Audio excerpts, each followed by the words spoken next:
बागेश्वर उपचुनाव में भाजपा प्रत्याशी पार्वती दास 2405 वोटों से जीती है। ऐसे में जहां भाजपा गदगद है, वहीं प्रभारी मंत्री सौरभ बहुगुणा जी इस वक्त हमारे साथ हैं। सौरभ जी, जिस तरह से आप लगातार मोर्चे पर डटे हुए थे और आज उसका रिजल्ट सामने आया है, किस तरह से देख रहे हैं पूरा? नहीं देखिए, सबसे पहले तो मैं बागेश्वर की देवतुल्य जनता का बहुत बहुत धन्यवाद करता हूँ कि उन्होंने माननीय मोदी जी के नेतृत्व में, माननीय पुष्कर सिंह धामी जी के नेतृत्व में विश्वास जताते हुए और स्वर्गीय चंदन रामदास जी ने जो विकास कार्य बागेश्वर में किए, उसको देखते हुए फिर से हमको बागेश्वर में एक मौका दिया है अपनी सेवा करने का, बागेश्वर को आगे बढ़ाने का। और एक और बहुत बड़ी चुनौती हमारे सामने थी, क्योंकि एक मिथक भी हमने तोड़ा है चुनाव में कि कांग्रेस के द्वारा ये कहा जाता था कि 1-to-1 फाइट में कभी भी बागेश्वर सीट बीजेपी नहीं जीती। 2002 में 1-to-1 फाइट हुई थी, वो हम हारे थे। लेकिन आज हमने वो मिथक भी तोड़ा और जो इंडिया ब्लॉक बनाया, इनका इंडिया का जो ब्लॉक बना है सारी पार्टियों का मिलके, उसके लिए भी बहुत बड़ा एक चिंतन का विषय है और झटका है, क्योंकि तीनों पार्टियां मिलकर हमारे खिलाफ लड़ी थी, बीएसपी, आप और कांग्रेस।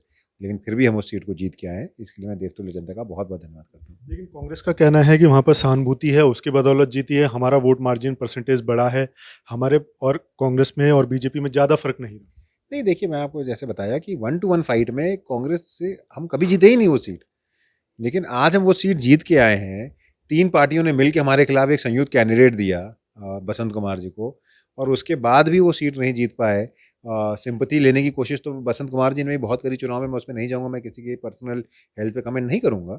लेकिन किस तरीके से भाषण वहाँ पर हुए, किस तरीके से उन्होंने मार्मिक भाषण अपने परिवार को लेके, अपने आप को लेके उन्होंने दिए वहाँ पे, तो सिंपैथी गेन करने की पूर्ण कोशिश उन्होंने भी करी। पूरी कांग्रेस ने वहाँ पे ताकत लगाई, कांग्रेस के सारे बड़े नेता, सारे दिग्गज नेता वहाँ पर आके कैंपेनिंग में जुटे रहे।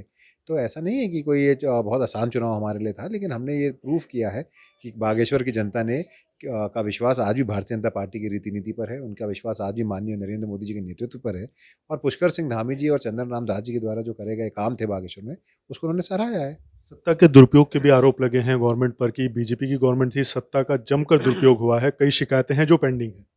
देखिए, मैं इस बात को एकदम नहीं मानता हूँ कि ये कांग्रेस की आदत बन चुकी है कि कांग्रेस जब भी चुनाव हारती है, उसको ईवीएम कभी खराब दिखती है, कभी एडमिनिस्ट्रेशन खराब दिखता है, कभी धनबल दिखता है। लेकिन मैं आपसे ये पूछना चाहता हूँ, कर्नाटक का चुनाव हुआ, कर्नाटक का चुनाव भारतीय जनता पार्टी हारी, हमने किसी ईवीएम को ब्लेम नहीं किया, हमने आत्ममंथन किया, हमारी पार्टी ने आत्ममंथन किया और हम आगे बढ़े।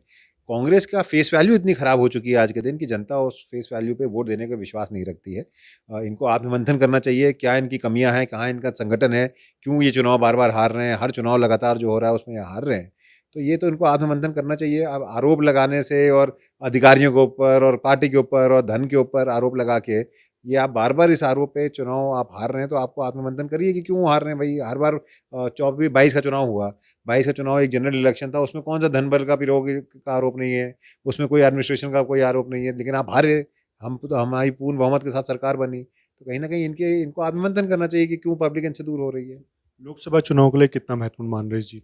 देखिए, मैं 2 चीज़ों पे बहुत शुभ संकेत मानता हूँ इस चुनाव को, कि सबसे पहला कि हम ये मिथक तोड़ पाए कि हम 1-to-1 फाइट में भी बागेश्वर जीत सकते हैं। दूसरा कि इंडिया ब्लॉक को हमने शिकस्त दी है यहाँ पर। और तीसरा जो सबसे शुभ संकेत है, जो आने वाले समय के लिए हमको मिल चुका है, कि हमारी जीत 2405 वोट से हुई है। 24 का चुनाव और 5 सीट, दोनों भगवान हमारे साथ है।